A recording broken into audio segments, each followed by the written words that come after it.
So in this video, we're going to go through and set up the Android SDK for a Windows computer.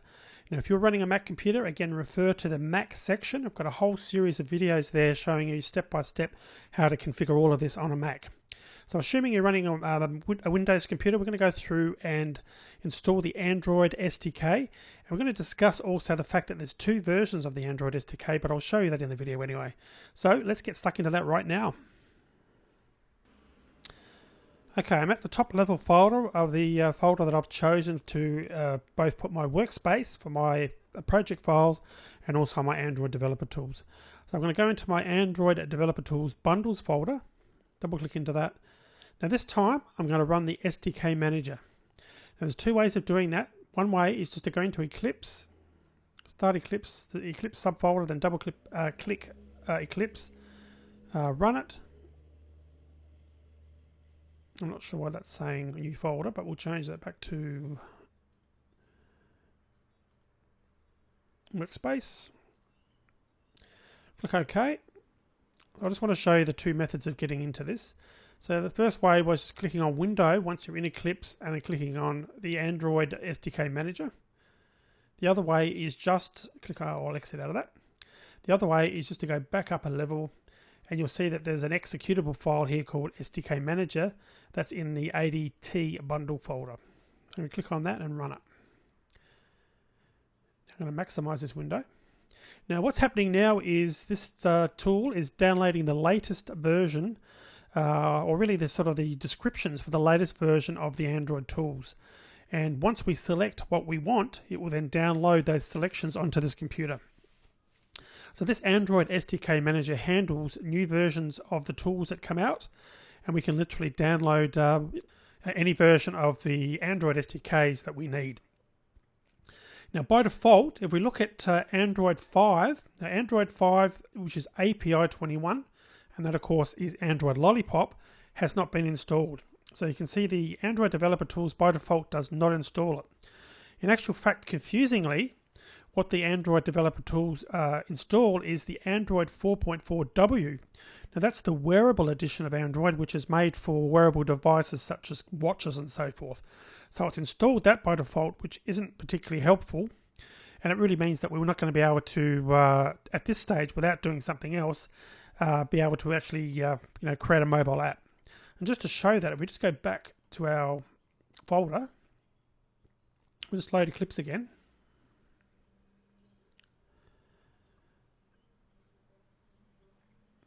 And if we just go and have a look and see what, I'll click on, go into Windows and then Preferences. If we go into Android, now you can see as far as Eclipse is concerned, it's only got access to Android 4.4, which firstly isn't the version we need, but it's also that wearable edition. So we want to get rid of that. Then we want to also make sure that we load a version 5, because that's the one we want to work with. So I'm going to close it down. Okay, go back to the Android SDK Manager. First things first, I'm going to uninstall the Google API 20, the version that we don't need. So I'm going to just basically deselect everything there, deselect everything there. I'm going to go over to here, which under Android 4.4W API 20, I'm going to click on SDK Platform.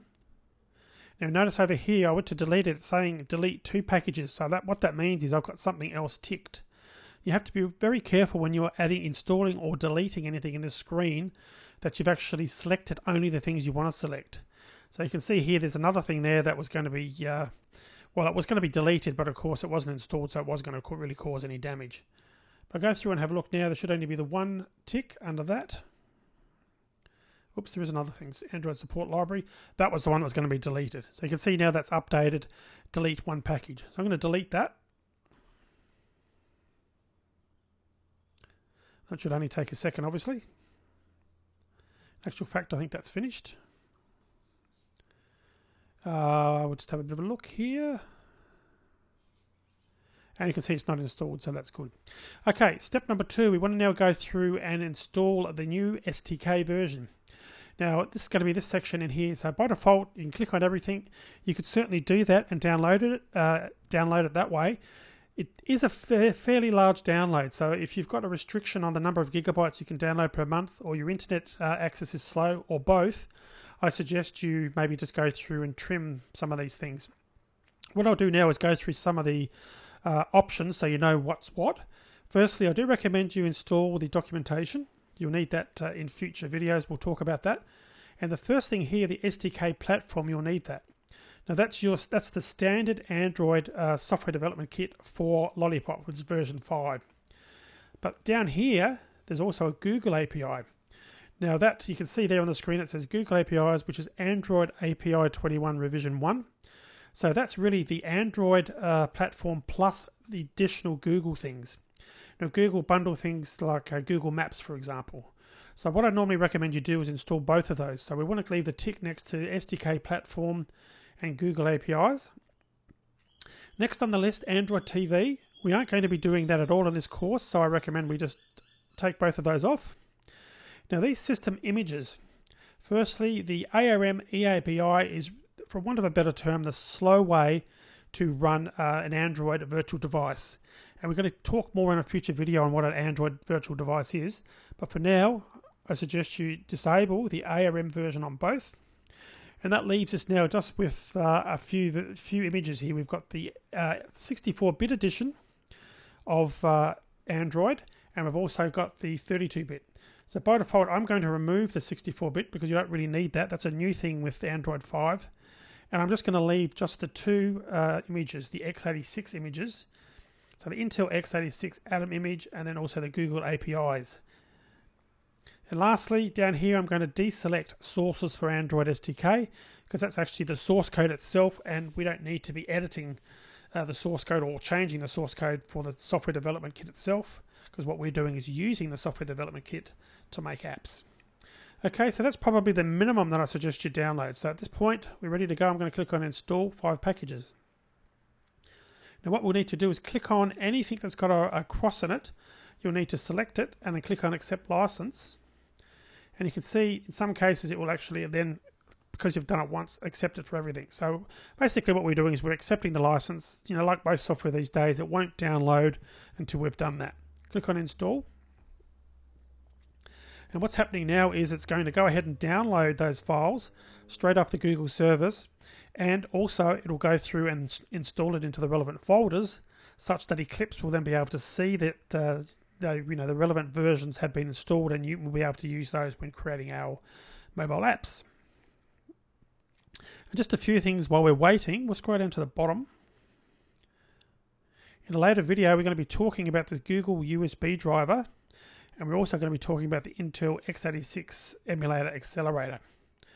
Now the USB driver, just to give you a bit of advance notice, if you're running a Google device, like for example a Google Nexus tablet, and you want to run that or use that Android device to for testing apps and so on and so forth, just for development in general, you'll need to use this driver here.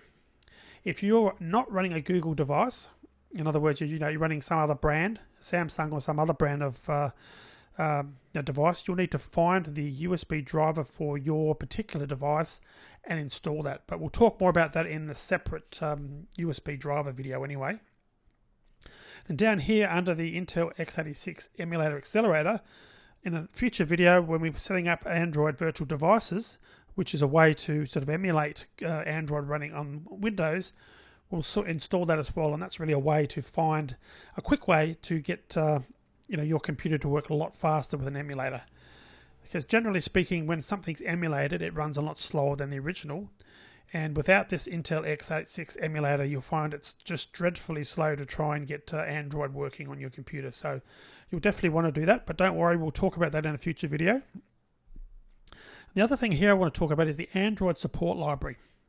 Now you might be wondering what that is, and we're actually going to update that. I should have clicked that. So we will actually, once this is finished, update that.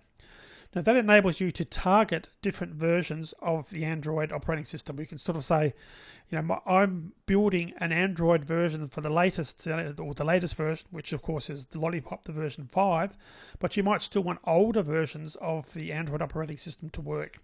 So if you do target an older version, this support library will come in automatically, be added to your Eclipse project, and will enable that the older computers older devices to run your software, even though they may not be upgraded to the latest version of Android. But we'll talk more on that once we get to creating some mobile apps anyway. Alright, and the other thing was here, these updates, I'm going to go ahead and select those once we've finished here with this upload, with this downloading and installing of what we selected. I'm going to choose those as well. In general, whenever you see an update on something, go ahead and accept the update, because things are being updated and improved upon with Android all the time. The only thing you don't want to do here is select obsolete or incorrect versions. Like, for example, we talked about how Android 4.4W was the wrong version because it was for wearable devices like watches, but there's also a lot of other versions. You can see literally it's every single version of Android that was released, going right back to 1.5 that came out years ago. If you wanted to, you could download all of these and be creating software that works for those environments. Now, I don't suggest you do that. What I suggest you do is really just keep to the latest version. This course, we're really only going to be dealing with API 21, which is version 5 of the Android SDK, which of course is Android Lollipop. Alright, so I might pause this video for a while now and wait till this is just about finished, and then we can continue on with checking the updates and making sure everything's working. You can see we're gradually getting there now. We're getting to the last bits of the installation. I think after this one, there will be one more file that we need to download and install, and we'll be done. So hopefully that'll be pretty quick. Okay, that's done. You notice now to the right hand side, the status has changed to installed for all the things we selected. So I'm going to go ahead now and just, as I mentioned, just the things that had an update available. I'm going to click on those. I think there was 3 from memory. There's one more here, which is the Android support library. So I'm just going to install those 3 packages. Same deal there, click on the item, click on accept license, click on install.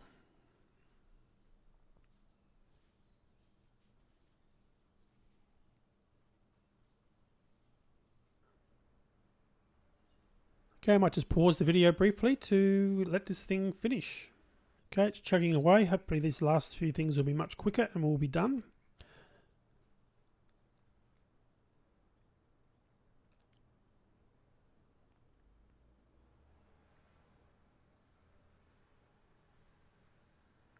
Okay, we're actually done. So we've just got a message on the screen now just to say that essentially it's been updated, and if you want to see the changes, you need to close down the apps and start them again. So we're going to do that shortly anyway. We're done. We can close this now. We're finished with Android SDK Manager. What we'll do is we'll go back to Eclipse though, just to verify that it can now find the updated versions of the Android SDK. So run Eclipse.